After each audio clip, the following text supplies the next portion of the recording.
नमस्कार दोस्तों। मैं हरीश शाही। आज हम डिस्कस कर रहे हैं गोल्ड के बारे में। सबसे पहले मैं बता दूं कि बहुत सारे लोग मुझसे पूछते हैं, भाई कोई टिप दे दे, किसी स्टॉक मार्क कोई स्टॉक बता दे अच्छा सा। लेकिन मेरे को ये चीज समझ नहीं आती।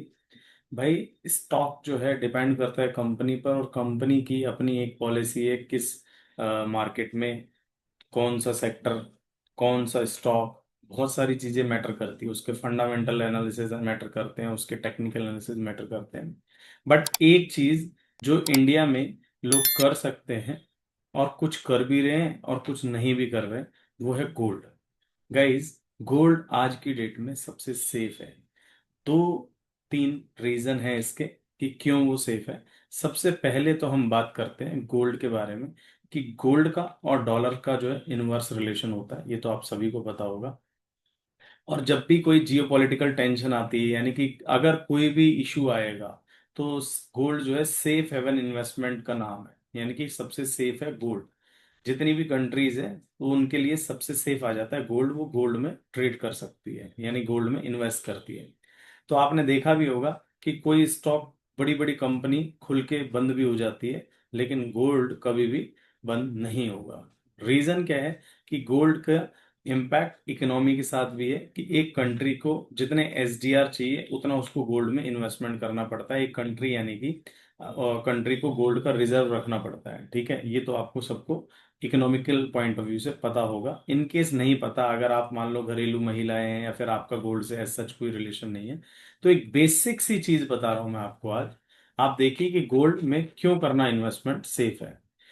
गाइस, गोल्ड का 1975 से, हम आज एक डेटा आपके आगे ला रहे हैं, 1975 से गोल्ड का रेट हम देख रहे हैं। सबसे पहले तो हम आज का रेट देख लेते हैं। आज का रेट जो है गोल्ड का 1,12,595 रुपये पर 10 ग्राम।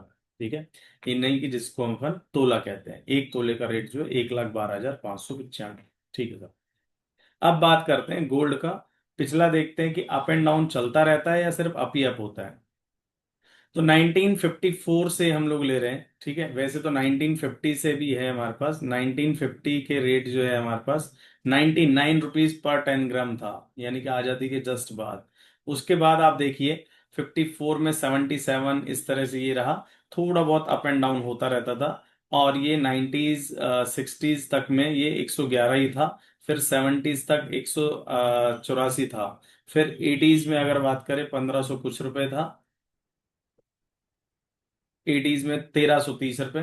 फिर 90s की बात करें तो 3200 रुपये हर 10 ग्राम हुआ। तो यानी कि यहां से इसमें रैली आना एक्चुअल में शुरू हुई। और 90s के बाद 2000 की अगर बात करें तो 2000 के अंदर गोल्ड का जो रेट था वो था अराउंड 4400 रुपये। ठीक है, ये यहाँ पर दिख रहा है। उसके बाद हम बात करते हैं 2005 तक भी नॉर्मल स्टेबल रहा, 7,000 रहा। फिर 10 तक, ये यहां से देखिए 2007 से 10,800, और इसके बाद मुझे नहीं लगता ये रेट कभी आए। 2010 में 18,500 आप देख सकते हैं। और उसके बाद 2015 में 26,340, 17-18 में 31,000 रहा। और 19 में 35,000, 2020 में 48,000।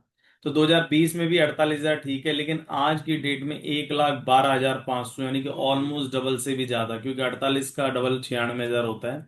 तो 2021 में 50 हुआ।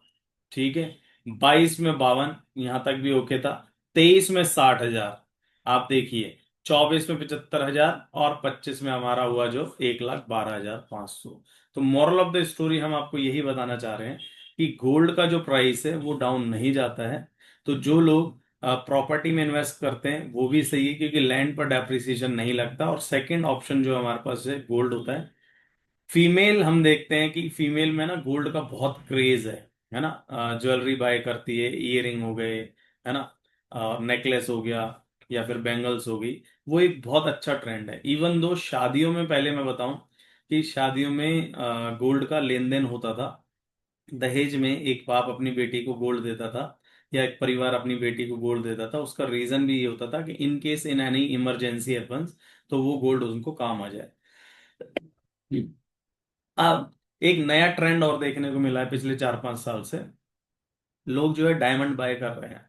ठीक है, तो मैं आपको बता देता हूं मैंने, मेरा पर्सनल एक्सपीरियंस रहा है, हमने डायमंड बाय करा, सपोज करिए 1 लाख रुपए का।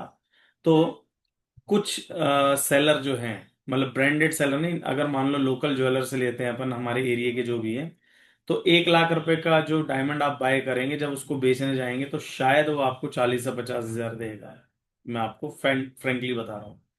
और अगर मैं बात करूं बड़े बड़े ज्वेलर्स की, लाइक तनिष्क वगैरह, ये सारी चीजें, तो ये आपको क्या करते हैं, ये आपको एप्रिसिएशन तो देते हैं, बट इतना नहीं देते। जैसे आपने 80 हजार का मान लो हाईएस्ट खरीदा था डायमंड उस दिन का, तो net weight into current rate, ठीक है।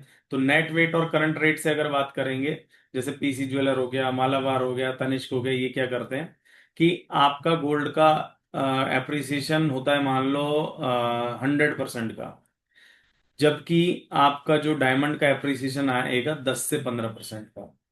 जिसमें भी वो मेकिंग चार्जेस है, फिर मान लो कुछ ऐसे आइटम्स होते हैं जैसे जर्किन है, वो उस टाइम वेट के टाइम पर ऐड हो जाता है, और जब अपन उसको सेल आउट करते तो वो उसका लेस हो जाता है, ठीक है। या कोई अगर अदर कोई नॉर्मल आर्टिफिशियल स्टोन है तो। लेकिन अगर डायमंड की बात करें तो डायमंड में आपको इतना अप्रिसिएशन नहीं मिलेगा, जबकि आज की डेट में आप किसी भी ज्वेलर पे जाएंगे तो सबसे ज्यादा आपको डायमंड ज्वेलरी दिखाई जाती है, और हम डायमंड ज्वेलरी की साइड अट्रैक्ट होते हैं, नो डाउट बहुत अच्छे लगते हैं, बट इनमें इनका सबसे ज्यादा मार्जिन होता है। आप देखिएगा अधिकतर डायमंड ज्वेलर्स आपको 20%, 30%, 35% तक का ऑफर भी दे रहे हैं, ठीक है। उसका रीजन यही है कि इनका मार्जिन बहुत ज्यादा है, इनकी कोई एक्चुअल में वैल्यूएशन ही नहीं है।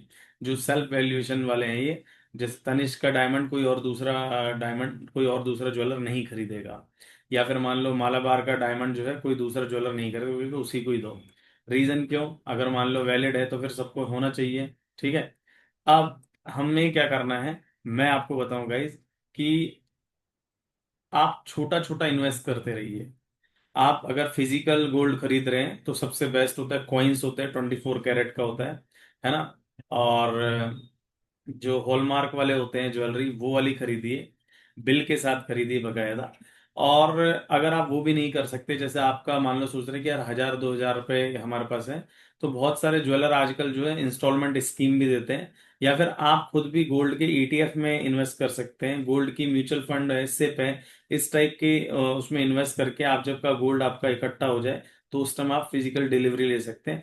ज्वेलरी भी लेते हैं तो कोई बुराई नहीं है, क्योंकि ज्वेलरी में नो डाउट मेकिंग चार्जेस वगैरह लगता है, लेकिन एप्रिसिएशन तो एक मिलेगा ना भाई। मैंने 50 हजार की खरीदी, तो एक्चुअल में समझो उसमें 5 हजार का मेकिंग चार्ज था, तो 45,000 की वैल्यूएशन थी। तो 45,000 के जब मान लो गोल्ड का प्राइस बढ़ेगा, मान लो 1 लाख हुआ, तो उस केस में आपको 90 हजार 95 हजार तो मिलेगा।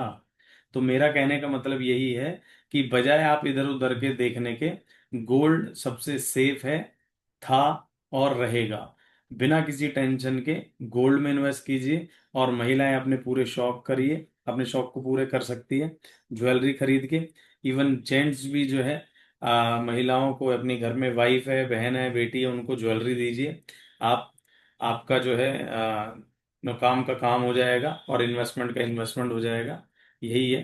Thank you so much. आपको और भी कोई इंक्वायरी हो तो हमसे पूछिए। चैनल को लाइक लाइक सब्सक्राइब और कमेंट जरूर करें। Thank you.